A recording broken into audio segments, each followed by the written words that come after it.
Army वाले उस mermaid को पकड़कर एक टैंक में रखकर लोगों को दिखाते हैं। रिन की टांगे टेल मछली की दुम में बदल गई थी, मगर उसका आधा जिस्म इंसान जैसा ही था। पहले हमने देखा कि एक खतरनाक मरमेड जेल परी रिन बहन को बचाने जमीन पर आई थी, पर न बचा सकी। उसे एक लड़के ने मार दिया जिसका नाम जेंडर था। रिन ने ये फैसला किया कि वो जमीन पर ही रहेगी, जहाँ पर उसे बेन से प्यार भी हो गया। इसके बाद रिन को अब समंदर से अजीब अजीब आवाजें आने लगती है। इस बात को बेन की दोस्त ने भी महसूस किया था, क्योंकि समुद्री जानवर भी अब जोर जोर से शोर मचाते बाहर आ रहे थे और कुछ तो मर भी जाते हैं। बेन और उसकी दोस्त जब ये देखने जाती है तो वहाँ पर रिन भी थी, जो अब समंदर में जाकर इस बात के बारे में पता करना चाहती थी कि आखिर समुद्री जानवर मर क्यों रहे हैं। बेन और उसकी दोस्त रिन के हाथ पर एक ट्रैकिंग डिवाइस लगाते हैं ताकि जब वो समंदर में जाए तो ये उस पर नजर रख सके। मगर जब रिन समंदर में जाती है तो वहाँ पर एक मरी हुई मरमेड को देखती है और अचानक उसे समंदर में इतने जोर से आवाज सुनाई देती है कि भागकर वो जंगल में आ गई थी, जहाँ पर उन्हें रिन का साथी और एक मरी हुई मरमेड दिखाई देती है। रिन का साथी बहुत ज्यादा जख्मी था। बेन उसे हेलन के पास ले जाता है, मगर वहाँ पर हेलन के पास और भी मरमेड्स थी, क्योंकि सारी मरमेड्स समंदर से बाहर आ गई थी,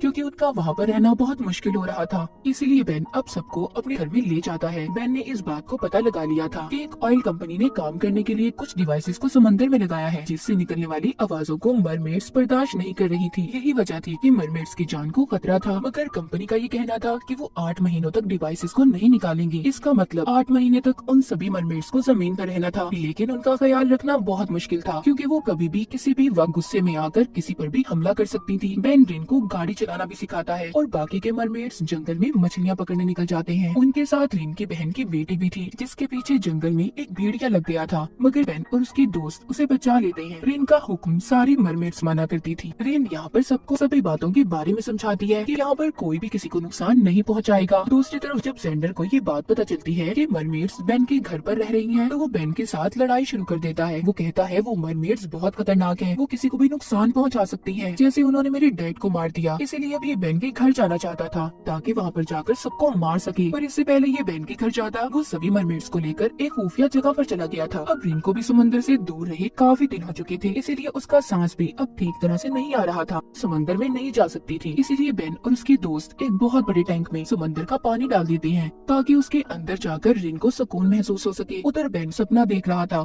जो सपना बेन देख रहा था, मजे की बात ये थी कि रिन को भी वैसा ही सपना आ रहा था, क्योंकि मरमेड्स को समंदर में सपने नहीं आते थे और जमीन पर पहली मर्तबा रिन ने सपना देखा था। इसके बाद हम देखते हैं बेन और उसकी दोस्त ने मरमेड्स के लिए एक बड़े घर के साथ साथ वाटर टैंक भी बना दिया था। वो इन सभी की नकली आईडी भी बनवा देते हैं ताकि जमीन पर रहते हुए उन्हें कोई परेशानी ना हो। वो सभी को अपने साथ पूरे टाउन की सैर करवाते हैं। मगर यहाँ पर एक मरमेड गायब थी, जिसको जेंडर ने एक कश्ती में कैद करके रखा हुआ था। वो उस मरमेड को ब्लैकमेल करता है, कहता है अगर तुम मुझे बाकी के मरमेड्स के बारे में बता दोगी तो मैं तुम्हें यहाँ से जाने दूंगा, और अगर तुमने ना बताया तो भूल जाओ कि कभी तुम आजाद हो सकती हो। वो सब कुछ ऐसा इसलिए कर रहा था क्योंकि वो सभी मरमेड्स को मारकर अपने डैड का बदला लेना चाहता था। वो ये सोचता है कि मरमेड सबके लिए खतरा होती हैं। अब वो मरमेड बहुत जख्मी थी, ना तो वो उसका मुकाबला कर सकती थी और ना ही यहाँ से भाग सकती थी, इसलिए वो इसका साथ देने के लिए तैयार हो जाती है। जेंडर ने उसे आजाद कर दिया था। वो जाकर इनकी बहन की बेटी के पास जाती है, जिसको वो बताती है कि तुम्हारी मॉम को एक इंसान ने मारा था।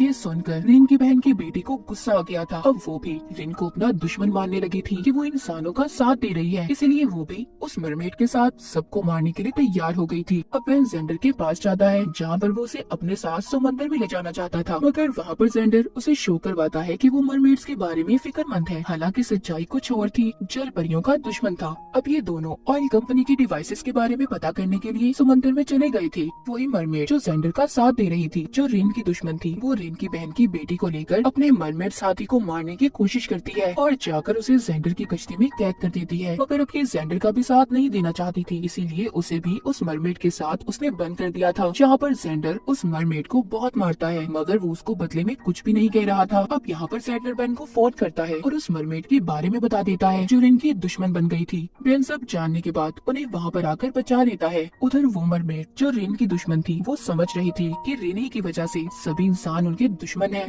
इसलिए वो बाकी के मरमेड्स के पास जाती है और सबसे ये कहती है कि उन्हें रिन को खत्म करना होगा। मगर कोई भी इस मरमेड का साथ देने के लिए तैयार नहीं था, जिसके बाद रिन उसी मरमेड अपने दुश्मन साथी को समझाती है कि हमें वापस से समंदर में जाने के लिए इंसानों की जरूरत है, वो हमारी मदद करेंगे। इसलिए मरमेड रिन की बात को समझ गई थी।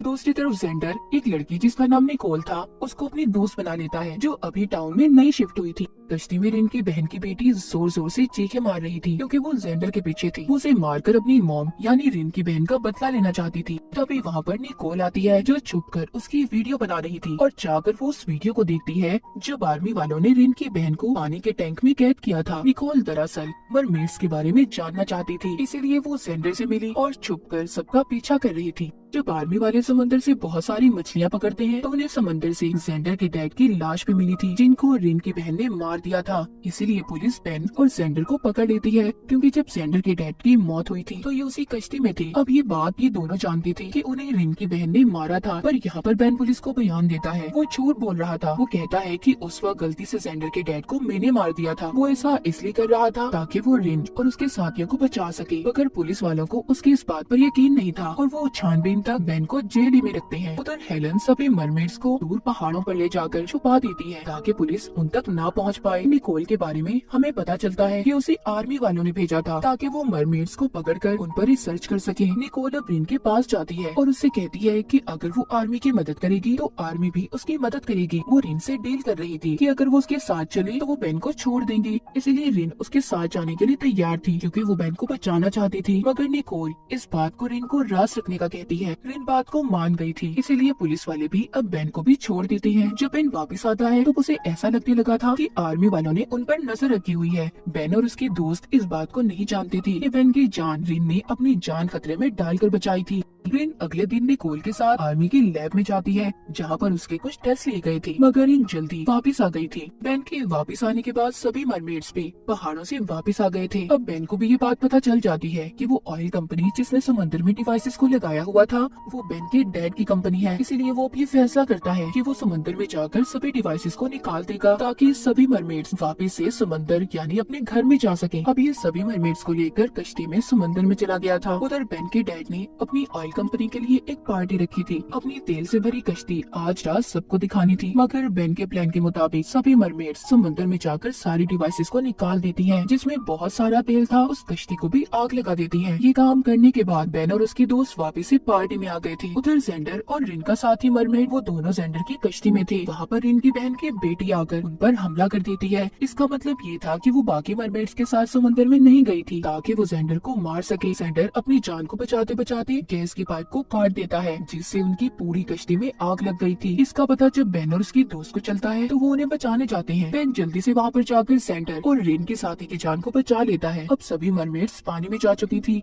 अब जब रात होती है तो बेन और उसकी दोस्त दोनों रिन को बहुत याद करते हैं। वो उसका रिकॉर्ड किया हुआ गाना भी सुनते हैं। तभी वहाँ पर रिन आ गई थी क्योंकि वो भी अब इन दोनों के बगैर नहीं रह सकती थी। वो आकर इन्हें निकोल के बारे में भी बता देती है कि उसने बेन की जान बचाने के लिए निकोल के साथ डील की थी कि वो आर्मी वालों को अपने टेस्ट करने देगी। आगे हमें कहानी में बेन की मॉम दिखाई जाती है जो बहुत ज्यादा बीमार थी। रिन आकर बेन से कहती है कि वो उसके खून का इस्तेमाल करके उसकी मॉम की जान बचा सकते हैं। पहले तो बेन इस बात पर तैयार नहीं था, मगर रिन उसे तैयार कर लेती है क्योंकि वो उसके लिए कुछ भी कर सकती थी। रिन को भी टेस्ट के लिए लैब में लेकर जाते हैं जहाँ पर लैब वाले उसके टेस्ट के दौरान उसे इंसान से एक मरमेड में बदलता देखकर उसकी वीडियो बना लेते हैं। इस बात पर बेन को बहुत गुस्सा आ रहा था, इसलिए वो रिन को वहाँ से ले आता है। अब काफी वक्त गुजर गया था। बेन की दोस्त रिन से कहती है बेन की मॉम के पास बस अब कुछ ही दिन बचे हैं। इतना सुनकर रिन किसी को भी बगैर बताए निकोल के पास दोबारा से लैब में चली जाती है और अपना खून निकालने का कहती है। वो ऐसा ही करते हैं जिससे रिन की हालत काफी खराब हो गई थी, मगर जैसे ही वो ठीक होती है बेन और उसकी दोस्त उसे वापस ले आए थे।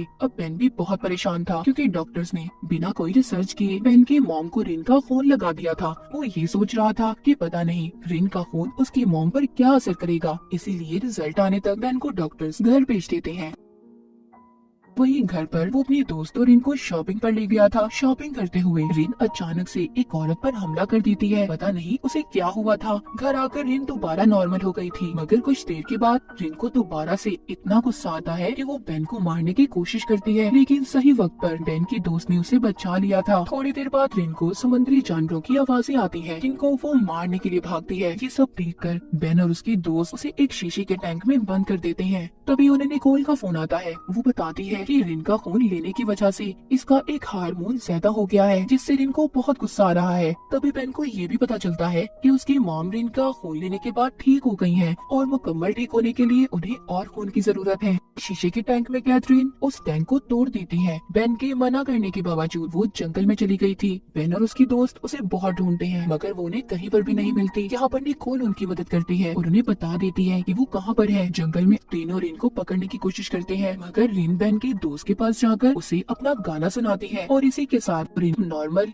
यानी ठीक हो गई थी। मतलब ये था कि उसके गाने का असर रिन पर खुद ही हो गया था। जिसके बाद बेन और उसके दोस्त अपने दिमाग का टेस्ट करवाते हैं और साथ ही रिन के गाने का भी, जहाँ पर डॉक्टर्स जब उस गाने को सुनते हैं तो हैरान हो जाते हैं कि वो किसी इंसान के दिमाग पर इतना गहरा असर कर सकता है। वो वहाँ पर एक चूहे को शीशे के टैंक में बंद कर रिन का रिकॉर्डेड गाना सुनाते हैं जिसका असर उस चूहे पर इतना ज्यादा हुआ था वो इतना ताकतवर हो जाता है कि शीशे के टैंक को ही तोड़ देता है। उधर जब बेन की मॉम ठीक होने के बाद सबको खाने पर बुलाती है तो यहाँ पर बेन की दोस्त को न जाने क्या हो गया था। वो सबको बेन और इनके बारे में बता देती है कि दोनों एक दूसरे से प्यार करते हैं। वापस आकर वो रिन को बताती है कि पता नहीं जब से मैंने तुम्हारा गाना सुना है मेरे दिमाग पर खुद अपना कंट्रोल नहीं है। आगे इनका काम इस गाने के बारे में पता करना था कि कैसे ये रिन के गाने का असर अपने दिमागों से खत्म कर सकते हैं। अपनी कोल बेन की दोस्त का डॉक्टर के साथ इंटरव्यू लेती है और उसका दिमाग काम ही नहीं कर रहा था। उसे किसी सवाल का जवाब नहीं आता। वो गुस्से से उठकर वापस बेन और रिन के पास आ गई थी। इसलिए रिन अब इस गाने का असर खत्म करने के लिए समंदर से एक मरमेड को बुला कर लाती है जो इस गाने के असर को खत्म कर सकती थी मगर वो भी इस गाने के असर को खत्म नहीं कर पाती। अब रिन बेन को समंदर में एक जगह का बताती है जहाँ पर जाकर इसके गाने का असर बेन की दोस्त के दिमाग से खत्म हो सकता था। वो आर्मी वालों से बात करके एक मशीन को लेकर समंदर में उसी जगह पर जाते हैं। निकोल ने उस मशीन में कैमरास को भी लगा दिया था पर इन बेन और उसके दोस्त के अलावा इस जगह को किसी और को दिखाना नहीं चाहती थी, इसलिए बेन कैमरास को बंद कर देता है। अब ये उसी जगह पर जाते हैं जहाँ पर मरमेड्स के बच्चे पैदा होते थे। रिन बताती है कि वो भी यहीं पर पैदा हुई। आगे वो इन्हें एक ऐसी रोशनी वाली जगह पर लेकर जाती है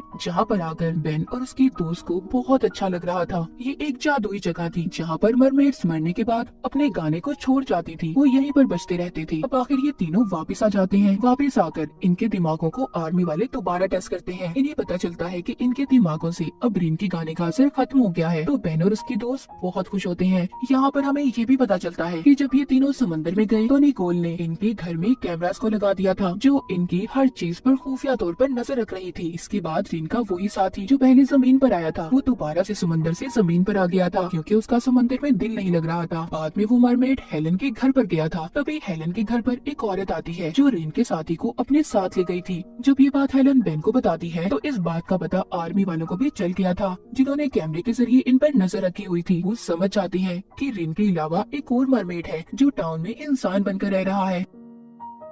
इसके बाद हमें रिन को दिखाया जाता है जिसकी जिल्द अब चमकने लगी थी। इसका मतलब ये था कि ये ऐसा मौसम था जब मरमेड्स बच्चे पैदा किया करती थी मगर इंसानों के फेंके जाने वाले समंदर में केमिकल्स की वजह से बहुत सालों से मरमेड्स ने बच्चे पैदा नहीं किए थे। इसीलिए वो बेन को बताती है कि वो अपने साथी को जो जमीन पर आया है उसे वापिस से समंदर में ले जाएगी ताकि वो बच्चे पैदा कर सके। अब वो ऐसा ही करती है मगर जब वो वापिस आती है तो अभी भी वो मां नहीं बनी थी। इसके बाद हमें कहानी में जेंडर दिखाया जाता है जो एक रिपोर्टर को रिन की बहन की कब्र पर लेकर गया था जहाँ पर वो देखते हैं उसकी कब्र खाली थी। कोई उसकी लाश को निकाल कर ले गया था। जब सेंडर ये बात बेन को बताता है तो वो इस बात का पता करने चुपके से आर्मी की लैब में जाता है जहाँ पर वो रिन के बहन की लाश को देखता है। इन सबके पीछे आर्मी का हाथ था। उधर ही बेन को अपना एक दोस्त भी मिलता है जिसकी याददाश्त जा चुकी थी क्योंकि उसने भी रिन के गाने को सुना था, इसलिए आर्मी वाले उस पर भी टेस्ट कर रहे थे। आगे रिन को भी ये बात पता चल जाती है कि बेन उसी इंसान की फैमिली से है जिसने अपनी बीवी को बचाने की खातिर सभी मरमेड्स को मारा था और तब से ही मरमेड्स इंसानों को अपना दुश्मन समझने लगी थी। रिन बेन पर बहुत नाराज होती है इसलिए वो गुस्से में जंगल में चला गया था। अब पीछे बेन की दोस्त रिन को समझाती है कि बेन उन लोगों जैसा नहीं है जो किसी की भी जान लेगा। सब समझने के बाद रिन बेन से माफी मांग लेती है।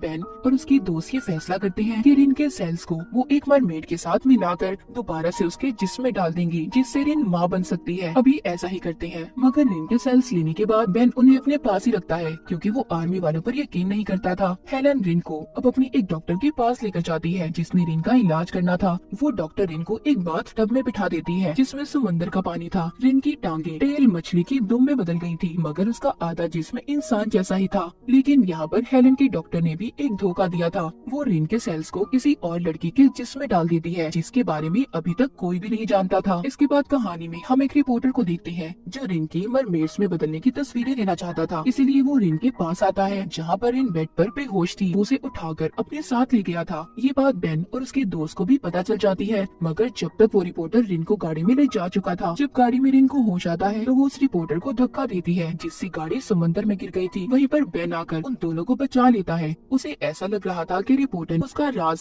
किसी को नहीं बताएगा कि वो एक मरमेड है, मगर वो रिपोर्टर रिन की ली हुई तस्वीरें टीवी पर चला देता है, जिससे अब पुलिस और आर्मी वाले सब रिन के पीछे थे। बेन और उसके दोस्त रिन की जान बचाते हुए उसे एक खुफिया जगह पर ले जाते हैं। वो 2 महीने तक उसी गुफा में रहते हैं, क्योंकि पूरे टाउन में आर्मी ने कब्जा कर लिया था और सब लोग बस रिन को ही पकड़ना चाहते थे। ये रिन को लेकर बॉर्डर पर जाकर दूसरे मुल्क में जाना चाहते थे, मगर जब ये बॉर्डर पर पहुंचते हैं तो वहाँ पर पहले ही से आर्मी वाले मौजूद थे। उधर हेलन और उसकी फैमिली के लोगों को भी पकड़ लिया गया था और उन पर अजीबोगरीब टेस्ट किए जा रहे थे। अब बेन सेंडर के साथ मिलकर एक मरमेड को पानी से पकड़कर आर्मी वालों को दे देता है, ताकि आर्मी वालों को लगे कि अब कोई मरमेड उनके पास नहीं है। जहाँ पर वो आर्मी वाले उस मरमेड को पकड़कर एक टैंक में रखकर लोगों को दिखाते हैं और उस पर बुरी तरह से एक्सपेरिमेंट कर रहे थे। अब जब बेन बॉर्डर को पार करने की कोशिश कर रहा था तो उन्हें पकड़ लिया जाता है, जहाँ पर बेन की दोस्त को गोली लगी थी। बेन और रिन को पकड़ लिया गया था। तभी बेन अपने ख्यालात से बाहर आ जाता है। इसका मतलब ये था, ये सब सोचकर उसने उस रिपोर्टर को पानी से बाहर निकाला ही नहीं था। यानी कि बेन ये सोच रहा था कि अगर उसने उस रिपोर्टर की जान बचा ली तो वो ऐसा ही करेगा, इसीलिए वो उसे गाड़ी में ही मरने के लिए छोड़ देता है, ताकि उसकी वजह से रिन का राज कभी किसी को पता ही न चल पाए। कहानी की आखिरी सीन में बेन, उसकी दोस्त और रिन को दिखाया जाता है, जो तीनों हंसी खुशी अपनी जिंदगी गुजार रहे थे। और इसी के साथ सीजन 2 की कहानी यहीं पर खत्म हो जाती है।